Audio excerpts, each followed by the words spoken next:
Зорчигчийн цахим бүртгэл буюу онлайн чек-ин ашиглан зорчигч өөрөө бүртгэлээ хийх зааварчилгаа. Хүссэн газраасаа нислэгийн бүртгэлээ хийж суудлаа сонгоход танд ердөө интернет сүлжээ хэвлэгч төхөөрөмж байхад хангалттай. Зорчигчийн цахим бүртгэлийг та Myat.com цахим хуудсанд нэвтэрч чек-ин буюу зорчигч бүртгэл хэсэгт нэвтрэн орсноор хийх боломжтой юм. Зорчигчийн цахим бүртгэл хийхэд зорчигчийн электрон тийз, аялал нь Myat компанийн олон улсын чиглэлд үйлдэж байгаа хуваарьт нислэг байх шаардлагатай. Харин өөр тээвэрлэгч компанийн аяллаар аялж буй зорчигч, нислэг нь хамтрагч компанийн үйлдэж байгаа нислэг бол захиалгат нислэгээр зорчих, нислэгийн тийз баталгаажаагүй байх, орон нутгийн нислэгээр зорчих, гэрийн тэжээвэр амтан авч явах, тэрэгэнцэр захиалах зэрэг тусгай үйлчилгээ шаардлагатай зорчигчид цахим бүртгэлийн үйлчилгээг ашиглах боломжгүйг анхаарна уу? Энэхүү зорчигчийн цахим бүртгэл буюу онлайн чек-ин ашиглан өөрөө хийвэлсэн суугчийн тасалбарыг Монгол улс Чингис хаан олон улсын нисэх буудал, Япон улсад Нарита, бүгд найрамдах Хятад ард улс Бээжин, Хонконг, бүгд найрамдах Солонгос улс Инчхон, Гимхай, холбооны бүгд найрамдах Герман улс Tegel, Оросын холбооны улс Шереметьев зэрэг нисэх буудлуудад ашиглаж болно. Бээжин нисэх онгоцны буудлын хилийн шаардлагын дагуу та Myat компанийн онлайн чек-ин бүртгэлийн цэгт очиж суугчийн тасалбараа хэвлүүлэн авч хилээр нэвтрэхийг анхаарна уу? Та зорчигчийн цахим бүртгэлийн үйлчилгээг ашиглах дээрх шаардлагуудыг хангаж байвал нислэг эхлэх хуваарьт цагаас 48-аас 2 цагийн өмнөх хугацаанд дараах 5 алхмын дагуу хийн. 1-р зорчигч захиалгаа дуудах. Та өөрийн ашигладаг дурын цахим хөтжийг ашиглан www.myat.com цахим хуудсанд нэвтэрч чек-ин буюу зорчигч бүртгэл хэсгийг сонгоно. Үүний дараа дараах байдлаар бүртгэлээ эхлүүлнэ. Та суудал захиалгын дугаараа ашиглан бүртгэлээ хийх бол Use my booking reference хэсгийг сонгон last name хэсэгт өөрийн овгийг, booking reference number хэсэгт захиалгын дугаараа оруулан таних товчийг дарна.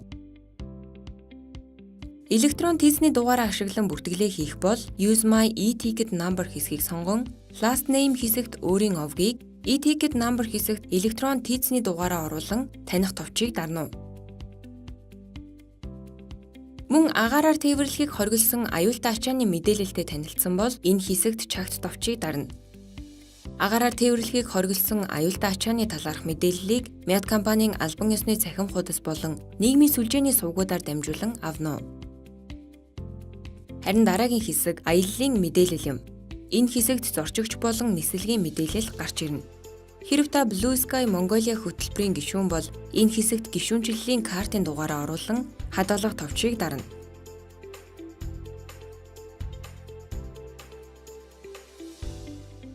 Үүний дараа танд нислэгийн суудал автоматар өгөгдөх ба танд өгөгдсөн суудал ингэж улаан дугуй хүрээтэй харагдана.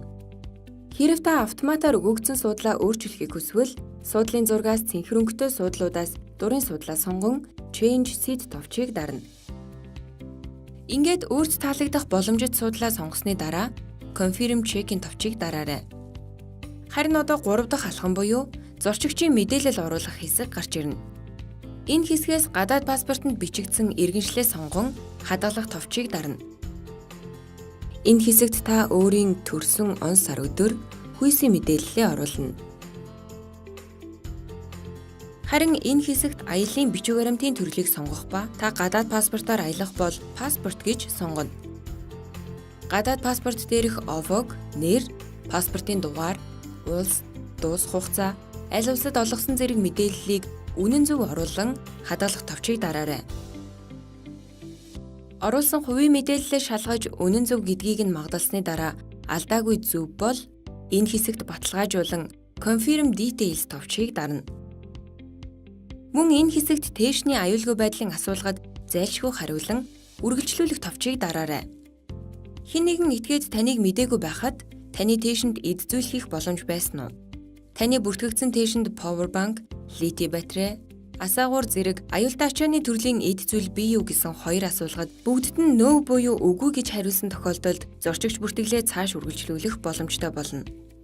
Харин аль нэг эсвэл хоёуланд нь yes буюу тийм гэж хариулсан бол зорчигч бүртгэл хийх боломжгүй болж зайлшгүй нисэх буудалд зорчигч бүртгэлийн цэгт очиж бүртгүүлнэ. Зорчигч бүртгэлээ цааш үргэлжлүүлэх боломжтой бол одоо 4 дахь алхам буюу суугчийн тасалбараа баталгаажуулна.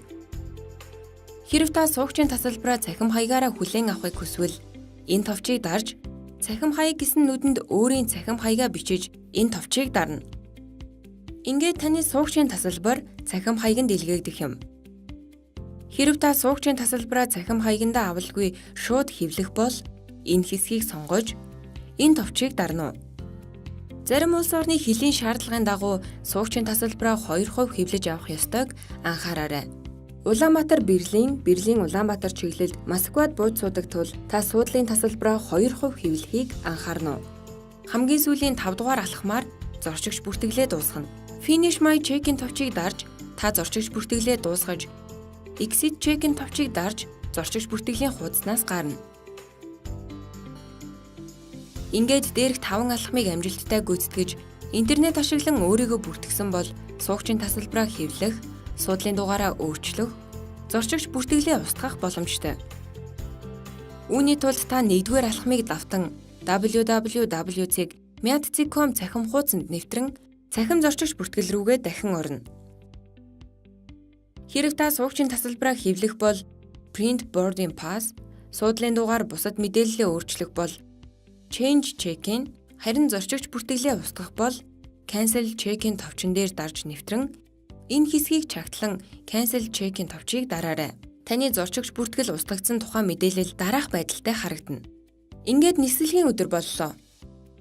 Та нисэх буудалд ирэхдээ суугчийн тасалбараа хэвлэж авч ирэх шаардлагатай. Хэрэг бүртгүүлэх тээшгүй өөрөө хэвлсэн суугчийн тасалбартай бол Myat компанийн зорчигч бүртгэлийн онлайн чек-ин цэгт нислэг хөөрөх цагаас дор хаяж 60 минутын өмнө очиж аяллаа бичиг баримтаа баталгаажуулна уу?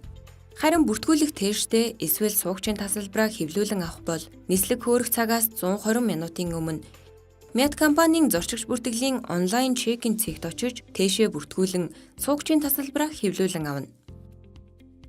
Зорчигчийн цахим бүртгэл хийхэд анхаарах зүйлс. Бээжин хотын нисэх буудалд зорчигч бүртгэл 1 цагийн өмнө хаадаг тул та бүртгүүлэх тээштэй тохиолдолд дор хаяж 2 цагийн өмнө ирэх шаардлагатайг анхаарна уу? Хэрэв та бизнес ангиллын зорчигч эсвэл Blue Sky Mongolia хөтөлбөрийн Platinum, Gold, Silver гишүүн бол хэвлсэн суугчийн тасалбараар Myat компанийн бизнес ангиллын лаунж буюу бизнес хүлээлгийн танхимаар үйлчлүүлэх боломжтой. Суугчийн тасалбараа зайлшгүй хэвлсэн байх, урагдж гэмтээгээгүй байхыг анхаарна уу?